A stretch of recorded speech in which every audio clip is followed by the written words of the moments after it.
ठीक है। So close packing one dimension में क्या होता है, सिंपली आप एटम्स को लो और वन बाय वन एक रो में या फिर एक कॉलम में इसको अरेंज करते चले जाओ, तो ये वन डायमेंशनल क्लोज पैकिंग हो जाता है। ठीक है ना, बहुत सिंपल है। वन डायमेंशन में एटम्स को अरेंज करते जाओ। एंड क्लोज पैकिंग इसलिए कहते हैं क्योंकि क्लोजली अटैच्ड है, एकदम एक दूसरे के साथ देखो टच किया हुआ है, they are touch each other, that is why it is called close packing. So इसका कोऑर्डिनेशन नंबर निकालेंगे कैसे हम लोग, सपोज एक कोई भी एक एटम पकड़ लो, मैंने इसको रेड कर दिया कलर, इस एटम का नियरेस्ट नेबर कौन कौन है, पड़ोसी, तो इसका एक इधर पड़ोसी है एक इधर, so it has two nearest neighbour, therefore its coordination number is 2। It is clear और not Ujjwal, is it clear? Yes, sir. Okay, then we have a close packing in 2 dimension। 2 dimension में इसको कैसे एक्सप्लेन कर सकते हैं? 2 dimension में ये तो 1 dimension में क्लोज पैकिंग समझ में आ गया क्योंकि एटम्स को बहुत क्लोज एक दूसरे के पास बिठा दिया गया है। नेक्स्ट क्या करेंगे हम लोग 2 dimension में, सिमिलर एक लेयर, ऐसा ही सिमिलर एक और लेयर इसके जस्ट नीचे पुट कर दो, एटम्स टू एटम्स, और एक लेयर ऐसे ही ऐड करते हम लोग जाएंगे, इसके नीचे ऐड करते जाओ। अगर इसको हम लोग बोलेंगे टाइप ए लेयर, तो इसके ऊपर वाला लेयर जस्ट इसी की तरह दिख रहा है, एक ही प्लेस पे है, तो ये भी टाइप ए लेयर होगा और ये भी टाइप ए लेयर होगा। So all layers are same type. इस तरह का जब 2 डायमेंशनल पैकिंग होता है तो इसको कहा जाता है स्क्वायर क्लोज पैकिंग। और इसको स्क्वायर क्लोज पैकिंग क्यों कहते हैं, क्योंकि आप किसी भी एक एटम को ले लो, फॉर एग्जांपल देखो मैंने इस एटम को एज्यूम किया, लेट्स टेक दिस एटम, तो इसका नियरेस्ट नेबर अगर देखोगे तो इसका 4 नियरेस्ट नेबर है, first second third and fourth, और इस चारों को अगर जोड़ देते हो तो ये एक स्क्वायर फॉर्म करता है, इसीलिए इसको बोला जाता है square close packing system, and therefore its coordination number is 4। It's clear? Yes, sir. Okay. 2 dimensional में अगेन ये 2 डायमेंशन ही है, 2 डायमेंशन में और एक पॉसिबल वे हो सकता है। क्या एक पॉसिबल वे हो सकता है, ये हम लोग का 1 डायमेंशन में लिखा हुआ है, इसके नीचे जो सेकेंड लेयर मुझे पुट करना है, वो सेकेंड लेयर में जस्ट इसके नीचे नहीं बिठा के इन दोनों का जो गैप होता है उसमें बैठाऊंगा। इसको कहा जाता है डिप्रीशन ऑफ 2 एटम और गैप बिटवीन 2 एटम। 2 एटम के बीच में जो गैप है वहां पे सेकेंड लेयर को पुट करो। तो अगर ये टाइप ए लेयर है तो ये उससे थोड़ा अलग है, इसको मैंने नाम दे दिया type B layer. Next third layer को मुझे कहाँ पुट करना है, अब ये सेकेंड लेयर का गैप में पुट करना है थर्ड वाले लेयर को। तो देखो कैसा दिखेगा, जैसे ही मैंने सेकेंड लेयर के गैप में थर्ड लेयर को पुट किया, ये वापस फर्स्ट लेयर की तरह दिखने लगा, एग्जैक्ट उसके नीचे है देखो। सो ये फर्दर टाइप ए लेयर आ गया। फर्दर इसके नीचे अगर बिठाओगे तुम फोर्थ लेयर, तो ये फोर्थ लेयर सेकेंड लेयर के साथ मैच कर जाएगा, तो इसको हम लोग बोल सकते हैं अगेन टाइप बी लेयर। सो इस टाइप का स्ट्रक्चर को कहा जाता है ए बी टाइप। इसमें ये रिपीट होते रहता है 2 लेयर। अब इस स्ट्रक्चर में किसी एक एटम को तुम पकड़ लो और उसका नियरेस्ट नेबर काउंट करो। जैसे यहाँ पे मैंने इस एटम को पकड़ा सेंटर में और इसका नियरेस्ट नेबर काउंट करना शुरू किया, तो जो डायरेक्टली इससे टच है, तो 1 2 3 4 5 एंड 6। सो इसका 6 नियरेस्ट नेबर होता है, देयरफॉर कोऑर्डिनेशन नंबर 6, और 6 का सेंटर को जोड़ देगा तो ये हेक्सागोनल स्ट्रक्चर फॉर्म करता है। That is why this close packing is called hexagonal close packing. Its clear और not, square close packing and hexagonal close Yes, sir. Packing. Okay, in square close packing and hexagonal close packing, यहाँ पे जरा ध्यान से देखो, between 2 और 3 atom there is a gap, एक gap रह जा रहा है, isn't it? इस एटम को, इस गैप को Yes, कहा sir. जाता है, इस गैप को बोला जाता है वॉइड और एटॉमिक गैप, ठीक है, इसको वॉइड बोला जाता है जनरली केमिस्ट्री के टर्म में, इसको हम लोग वॉइड बोलेंगे, वॉइड स्पेस और एम्प्टी स्पेस, ठीक है। तो ये स्क्वायर क्लोज पैकिंग में देखो ज़्यादा एम्प्टी स्पेस हो रहा है, in case of your square close packing state में देखो कितना ज़्यादा वॉइड है। ऑन द अदर हैंड तुम्हारा स्क्वायर हेक्सागोनल क्लोज पैकिंग के केस में कम वॉइड एग्जिस्ट करता है, but void is there. Next अगर हम लोग बोले 3 डायमेंशनल क्लोज पैकिंग, अब इसको 3 डायमेंशन में अगर एक्सप्लेन करना चाहें हम लोग तो बहुत सिंपल है।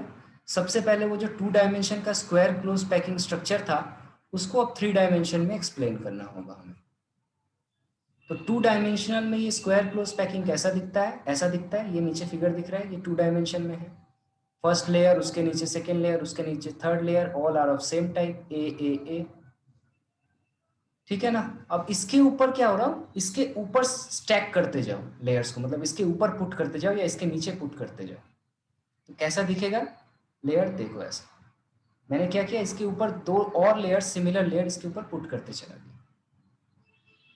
तो इसमें अगर एटम्स को पकड़ो डिफरेंट लेयर में और उसको ऐड कर दो तो ये एग्जैक्टली एक स्क्वायर फॉर्म करता है, जैसे कि 2 डायमेंशन में स्क्वायर क्लोज पैकिंग हो रहा था, यहाँ पे भी स्क्वायर फॉर्म करता है।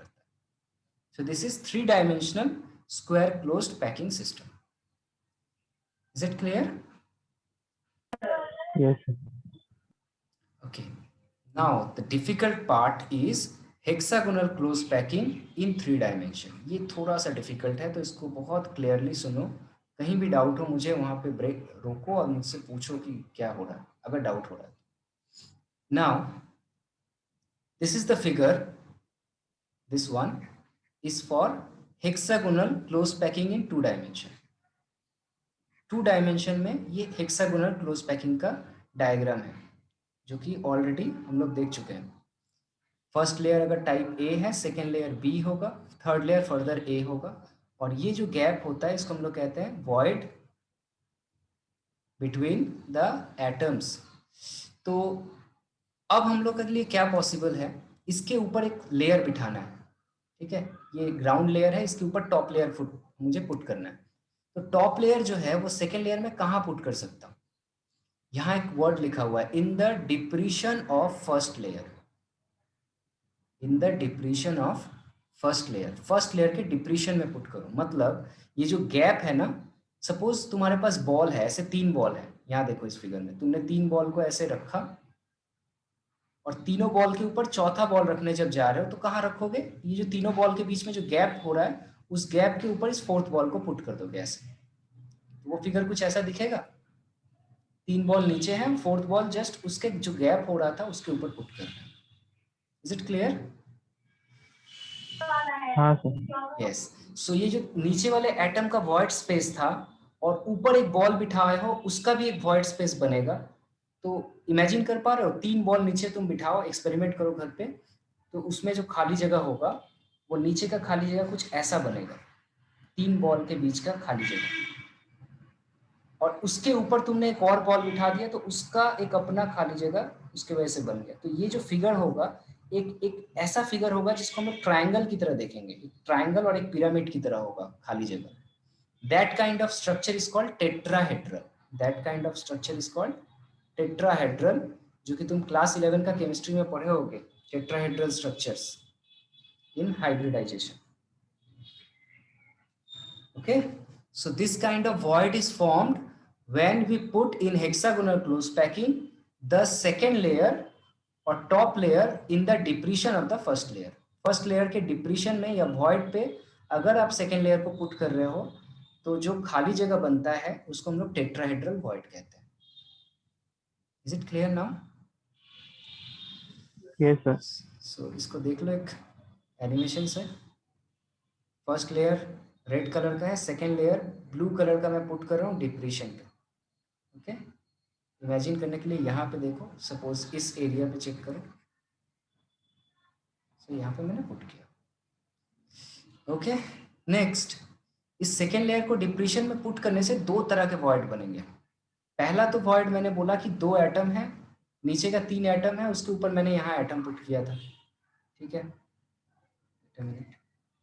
और ऐसे ही एटम पुट करने से, यहाँ पे ध्यान से देखो, ऐसा एक एक स्पेस यहाँ पे बनेगा जहाँ पे दो वॉइड आपस में मिक्स हो जा रहे हैं। मतलब नीचे वाले लेयर का खाली जगह, यहाँ देखो नीचे रेड कलर जो है, रेड कलर जो है नीचे वाला लेयर है, उसका ब्लैंक स्पेस, वॉइड स्पेस, और उसके ऊपर वाले लेयर का वॉइड स्पेस आपस में ओवरलैप कर जा रहा है ना? ऐसा फिगर भी बनेगा। हाँ, ओके। ओके, सो ऐसा फिगर जो बन रहा है उसमें देखो नीचे की तरफ ऐसे खाली जगह है और ऊपर वाला ऐसे खाली जगह है। ये आपस में जब मिक्स हो जाएगा तो कुछ ऐसा फिगर बन जाएगा। ये जो डॉटेड शेप देख रहे हो ये वॉइड स्पेस है, नीचे का ऊपर वाले का वॉइड स्पेस और नीचे वाले का वॉइड स्पेस, ये आपस में मिक्स हो जा रहा है। So this kind of void shape is called octahedral void. So if someone asks you what is tetrahedral void, tetrahedral void कैसे फॉर्म होता है and octahedral void कैसे फॉर्म होता है, can you explain that now? Yes, sir. Yes, then this is very simple three-dimensional close packing structure. ठीक है, यहाँ ये अंडरस्टैंडिंग बहुत जरूरी है। तो यहाँ पे मैंने एक बिग पिक्चर में सब कुछ शो किया है। ये जो डार्क कलर है नीचे, ये बॉटम लेयर है, और जो लाइट कलर है ये टॉप लेयर है। सो देखो, ये तीन एटम जो है नीचे का, इसका खाली स्पेस के ऊपर अगर आप दूसरा एटम पुट कर दिए फर्स्ट लेयर का, तो जो वॉइड बन रहा है वो टेट्राहेड्रल हो रहा है, और दोनों का वॉइड आपस में जहां ओवरलैप कर जा रहा है वो ऑक्टाहेड्रल वॉइड हो रहा है। अब कहीं पे भी इस फिगर में देख लो, हर जगह TO जो लिखा हुआ है that means the same, tetrahedral and octahedral. Okay, so ये था नीचे का ग्राउंड लेयर, और इसके ऊपर हम लोग पुट कर रहे थे अपना सेकेंड लेयर। नेक्स्ट जो है वो है थर्ड लेयर। अब सेकेंड लेयर भी पुट कर चुके हैं, उसके ऊपर और एक लेयर बिठाना है, थर्ड लेयर पुट करना है। थोड़ा सा लेंदी है ये, बट ट्राई करो समझने का अभी। सो अब दो पॉसिबिलिटीज हैं यहाँ पे। थर्ड लेयर जो है हमारा, सेकेंड लेयर का टेट्राहेड्रल वॉइड जहां फॉर्म हो रहा है वहां पे पुट कर सकते हो आप, या फिर ऑक्टाहेड्रल वॉइड जहां बन रहा है वहां पे पुट कर सकते हो। सिंपल, यहाँ पे देखो ये थर्ड लेयर बना हमारा, सेकेंड लेयर में टेट्राहेड्रल वॉइड यहाँ बन रहा है, ऑक्टाहेड्रल वॉइड यहाँ बन रहा है। तो आप एटम जो थर्ड लेयर है का है वो आप पुट कर सकते हो ऑक्टाहेड्रल स्पेस पे या फिर टेट्राहेड्रल स्पेस पे। So this is your homework. Next class, next Sunday, I ask you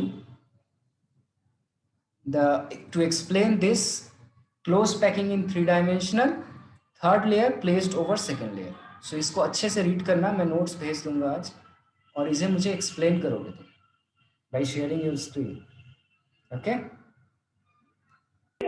Okay, sir. Okay, ये नोट्स में भेज दूंगा, डिटेल है यहाँ पे, एक बार इसको रीड करना। इससे एक इंपॉर्टेंट फॉर्मूला जो है ये याद रखना, ये जस्ट इससे ही न्यूमेरिकल पूछा जाता है। इतना अगर याद रखोगे तो 12 का सारा न्यूमेरिकल हो जाएगा। For if number of close sphere, जो क्लोज पैकिंग में स्फीयर है, अगर उसका नंबर n है तो उसमें टेट्राहेड्रल वॉइड जो होगा वो 2n होगा और ऑक्टाहेड्रल वॉइड n होगा। ये हमेशा याद रखना, बहुत simple. For any close packing, if number of sphere is n, then number of tetrahedral void is 2n, number of octahedral void is n. इस फॉर्मूला से हम लोग सारा न्यूमेरिकल कर सकते हैं। एक प्रॉब्लम यहाँ है, इसको हम लोग देखते हैं, ट्राई करते हैं।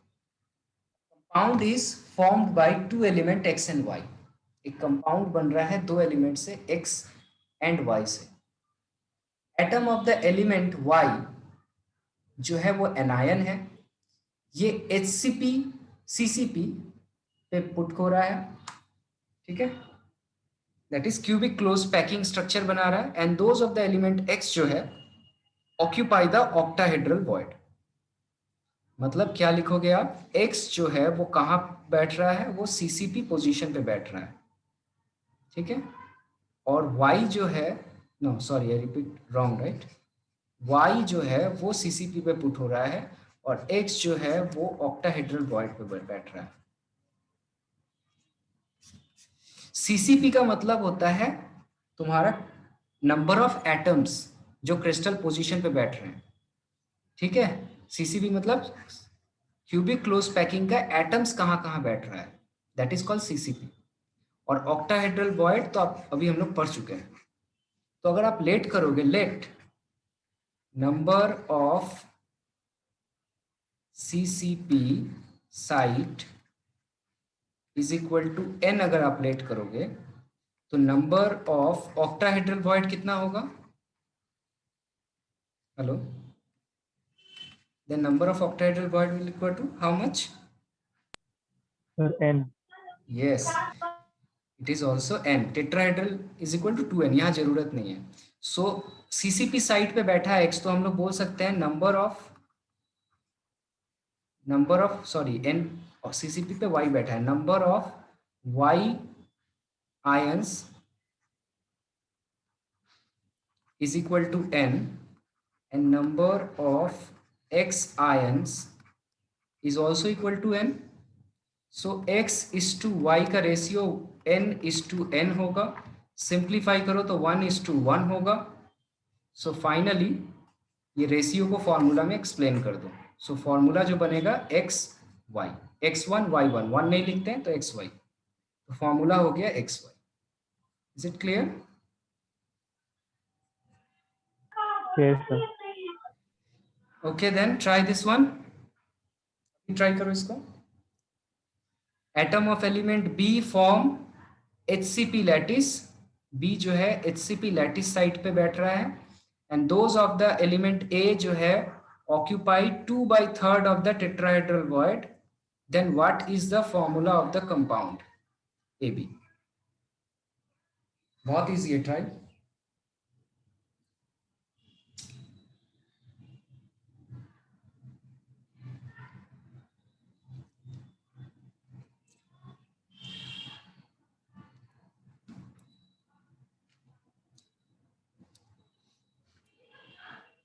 स्टेटमेंट लिखना,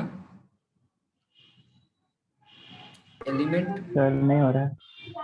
element B form HCP lattice, right, means lattice position पे बैठा है। तो लेट कर लो, let n is equal to number of atoms of element B.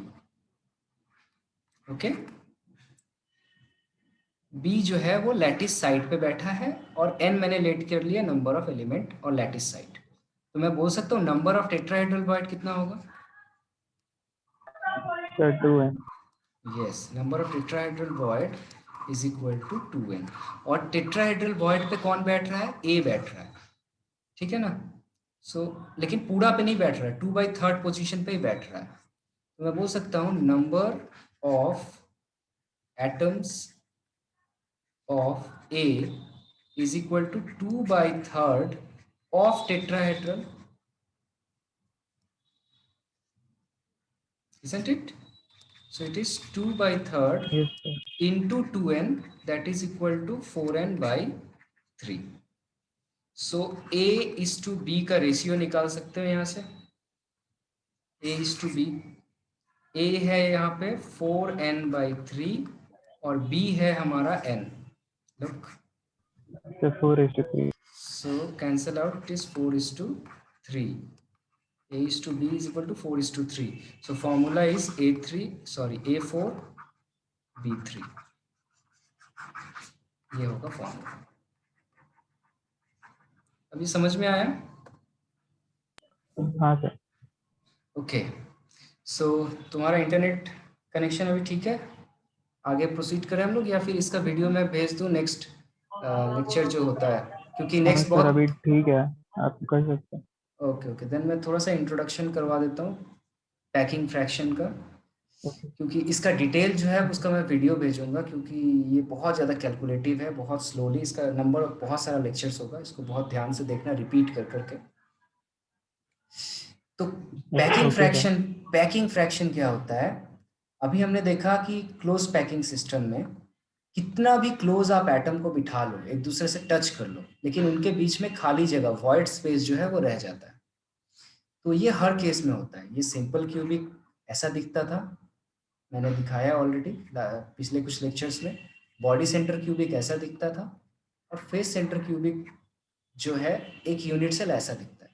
इसमें देखो ये खाली स्पेस बचा हुआ है, so this spaces are called void spaces. So कितना परसेंट फील्ड है और कितना परसेंट एम्प्टी है एक यूनिट सेल, इसको फाइंड आउट करने को हम लोग कहते हैं packing fraction. How much percentage is field, how much percentage is remaining, that is called partial packing fraction. So packing efficiency is the percentage of total space filled by the particles in a unit cell. यहाँ पे एक term add कर लो, in a unit cell. तो इसका formula जो होता है वो होता है एक यूनिट सेल के अंदर volume occupied by effective number of atoms per unit cell. एक यूनिट सेल के अंदर इफेक्टिव नंबर ऑफ एटम्स जो है उसका वॉल्यूम ले लो, divided by total volume of the unit cell. This is called packing fraction. Is it clear? Yes sir. Okay, so इसके लिए एक एजम्पशन जो है वो याद रखना। इसके लिए जब इसको हम लोग सॉल्व करेंगे, वीडियो भेजूंगा, उसमें कुछ एजम्पशंस मैं दूंगा। सबसे पहले वो एजम्पशन ये है कि हम लोग एज्यूम कर लेते हैं all atoms are so big that they touch each other.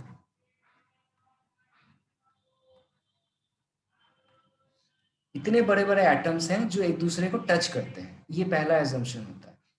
दूसरा एजम्पशन होता है रेडियस ऑफ एटम जो है, हम लोग रेडियस ऑफ एटम जो होता है उसको हम लोग एज्यूम कर लेते हैं आर। हर एटम का रेडियस जो है वो सेम है और है आर।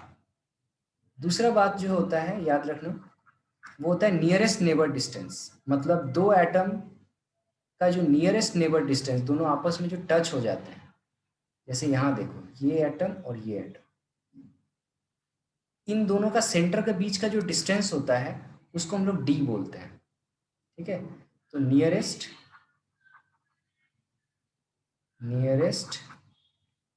एटम डिस्टेंस को डी लिखते हैं हम लोग, और ये d इज इक्वल टू हमेशा ट्वाइस ऑफ द रेडियस होगा, क्योंकि देखो दो एटम आपस में टच हो गया है तो दोनों का रेडियस को सम कर दो, r plus r is equal to 2r is equal to D. ठीक है, ये याद रखना है। और लास्ट पॉइंट जो है a इज इक्वल टू हम लोग लेट कर लेंगे एज लेंथ। मतलब दो एटम के बीच का जो ये कॉर्नर का जो ये डिस्टेंस है ये हमेशा इक्वल होगा और ये इज इक्वल टू a होगा।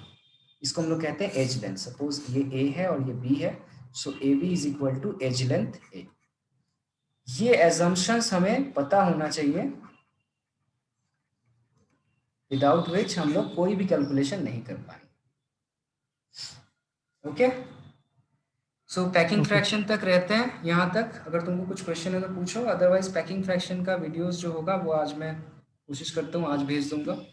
और नेक्स्ट संडे, आज इस वीक में मैं टोटल 4 लेक्चर्स भेजूंगा। पहले ऑलरेडी 3 लेक्चर है, तो 7 लेक्चर्स को मिला के नेक्स्ट संडे तुम्हारा एक 30 मिनट्स का वाइवा और टेस्ट होगा। Okay, so be very careful with this lectures. If you have any doubt ask me in a group, और डायरेक्टली मुझे मेल कर सकते हो या व्हाट्सएप कर सकते हो, तुम्हारा जो भी problem. Okay okay sir. Sir आप मेरे को ग्रुप में ऐड नहीं